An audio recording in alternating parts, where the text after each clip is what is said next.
This program proudly sponsored by the Mazda 323 Estina and McDonald's Family Restaurants. Vietnam vets gather in Canberra to honour their lost mates. Jeff Kennett awaits the call, but Joan Kerner fighting to the end. And then there were three. That man Perot's back in the race.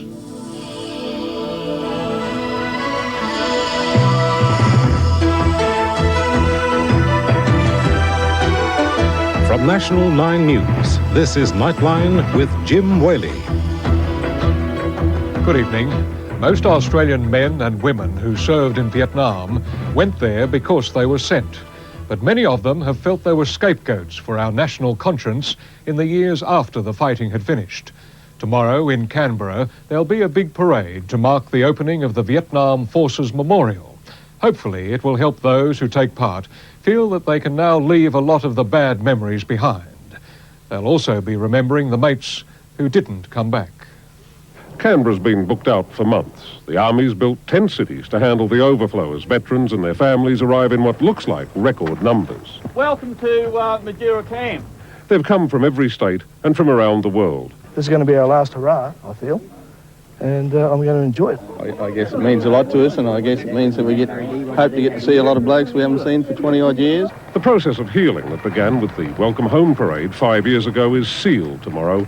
A great march of honour down Anzac Parade as their memorial is blessed, joining the other monuments to our national pride.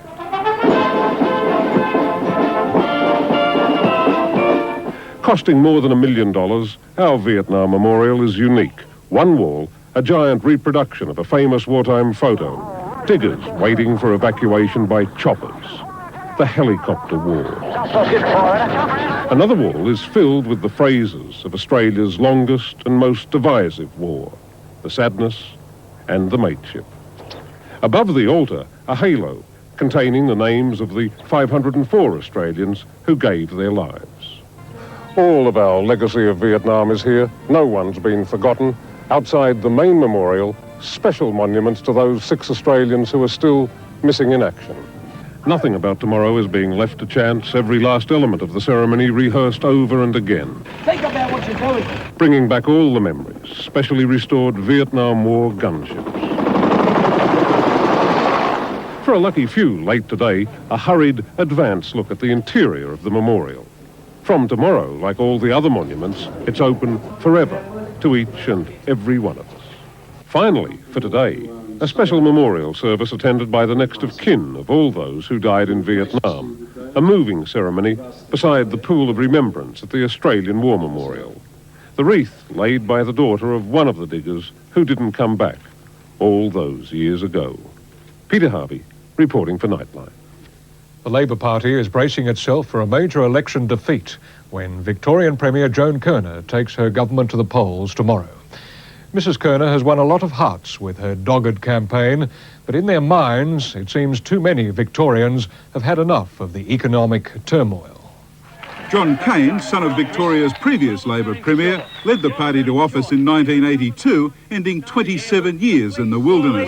We'll move well, Colin, you know that. But after it all started to go sour with economic mismanagement and the failure of key financial institutions, Mr. Cain stepped down in 1990. I am the new Premier and leader of the party. While his successor, Joan Kerner, won respect, she could not shake off the perception of Labor as a failed government, something the Liberal Party's commercials in the run-up to this election cleverly reinforced. The guilty party. Going. Labor responded with a scare campaign based on the personality and the policies of controversial Liberal leader Jeff Kennett. Imagine your worst nightmare. Mr. Kennett, a noted foot-in-mouth expert, regarded by voters as volatile and unpredictable, has been called Labor's best asset. Do you want to go back or do you want to go out? But he showed uncharacteristic discipline for most of the campaign, and last night, Mrs. Kerner virtually conceded defeat. At this stage, unless people realise the stark future that's ahead of them under Mr. Kennett, I believe it'll be Mr. Kennett. Quite amazing. It's as though she's pulled the horse up 100 metres from the finishing line. You're looking forward to dealing with Premier Kennett? We can absorb any culture, Canberra, any culture. The Liberal leader is so confident he's already asked that the Premier's office be steam cleaned and swept for electronic listening devices so he can move in next Tuesday. The result's not in doubt. The only question is how big the coalition's win will be. Despite public concerns about Jeff Kennett's character, opinion polls suggest a landslide. Laurie Oakes for Nightline. And we'll have more on the election later in the programme when I'll be joined by Nine's Victorian State political roundsman, Simon Clark. The victim of yesterday's fatal shark attack in the surf at Moreton Island near Brisbane has been warned about the man-eaters just days before his death.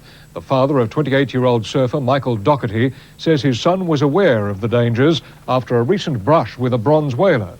Many holiday makers were today leaving the island scared by the attack, but despite police warnings, local surfers were back in the water this afternoon at the very spot of yesterday's tragedy. Melbourne researchers believe they've uncovered a vital clue in the mystery of cot death.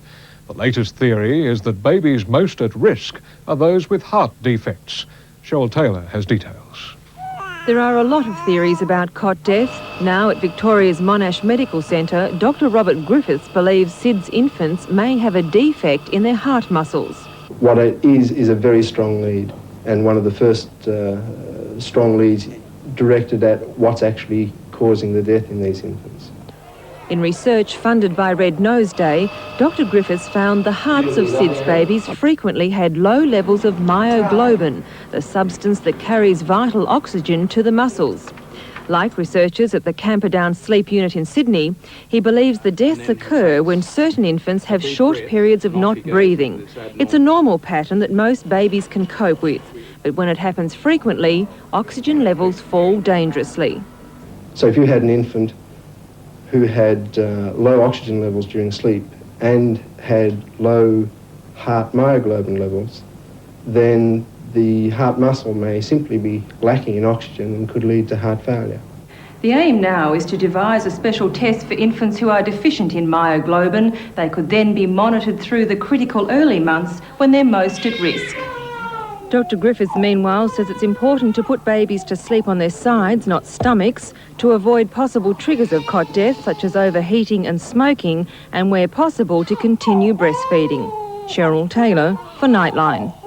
Overseas, the captain of a Turkish destroyer and at least 4 members of his crew have been killed by missiles accidentally fired from an American aircraft carrier. The mishap happened during NATO exercises in the Aegean Sea. The Americans say 2 missiles from the USS Saratoga hit the Turkish ship's bridge, setting it on fire. At least 15 sailors were injured, and the Turkish armed forces have described the incident as regrettable. After weeks of teasing, Texas billionaire Ross Perot has again changed his mind and thrown his hat back into the presidential ring. From the United States, Mark Burrows reports. With the finishing line in sight, the presidential contenders, George Bush and Arkansas Governor Bill Clinton, had settled into a traditional 2-horse race. Now, they're looking over their shoulders at Ross Perot, who has decided he's a candidate again. Neither political party has effectively addressed the issues that concern the American